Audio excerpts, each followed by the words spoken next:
Hi guys! So in today's video I will assess the sharpness and the bokeh of the Canon RF 100 to 400mm lens, and to do this I will look at pictures of birds in my garden.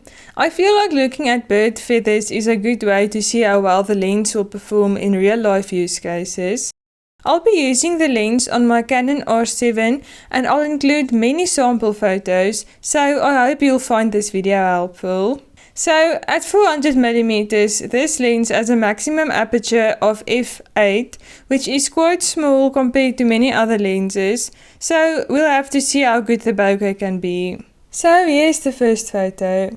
This is a laughing dove, and I thought this would be a good photo to start with because there are a lot of feathers to look at for sharpness.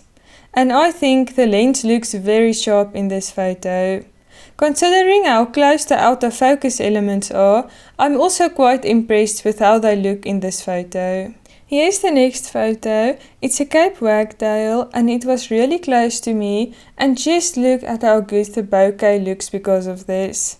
So if you can get close to your subject, it seems like the bokeh is just as good as with lenses with much larger apertures.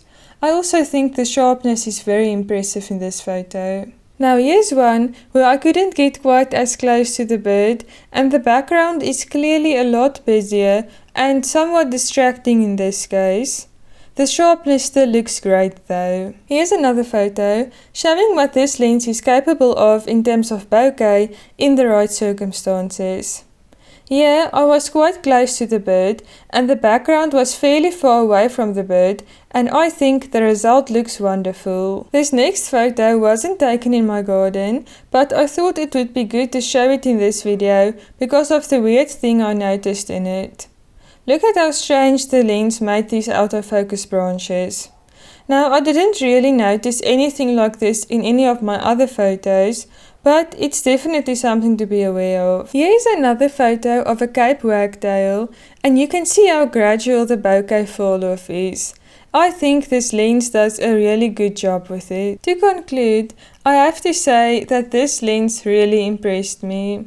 And all of these photos were taken wide open at f8, so luckily there's no need to stop down for sharpness, which is of course very nice, especially because of the relatively small aperture to begin with. I think this lens performs great considering its low price, and I would have still been very pleased even if it was a lot more expensive. It really is very sharp, and the bokeh looks great in the right circumstances. So far, I'm very happy that I bought it, and I would definitely recommend it. Thank you so much for watching. Bye!